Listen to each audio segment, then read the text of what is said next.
Hi guys, Nikki and the Skelly's back. We got the little guy here. He's doing distance learning today, so welcome to our show.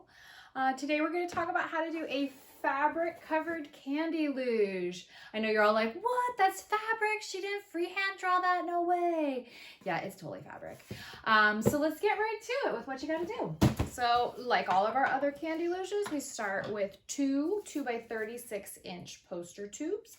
I've spray painted mine black. And then when they're dry, you just tape them together with a high quality packaging tape. Just wrap that around and you've got your 6 feet of social distancing with your tubes. Come back in October.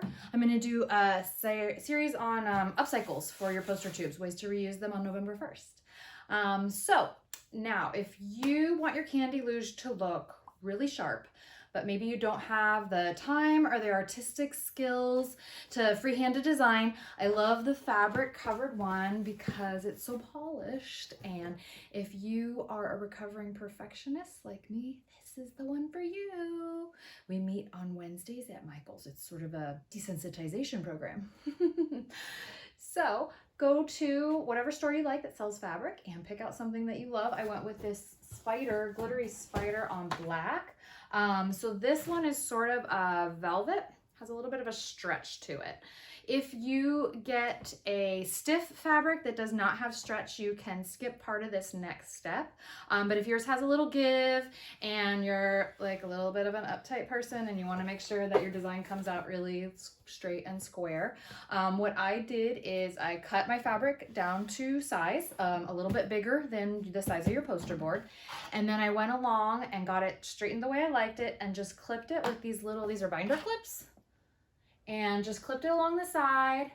And then when I finished that, I just turned the board over and I took my hot glue gun and just ran a bead of glue down the board and fold your fabric over onto it and stick it onto it. And then when the glue is dry, which is really fast, you can just take your binder clips off, work your way around all 4 sides, and then your fabric is on. And that stays really snug and it's really pretty. I love the glitter, I'm such a glitter girl.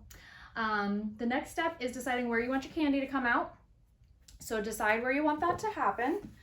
Go ahead and take one of your tubes, decide where you want that, trace around it with a pen or a pencil, and then come back with an X-Acto knife, again, not for the littles, and just cut the hole out. So when you do that, you'll be cutting just the poster board. After you're done with that, come back. I used a small pair of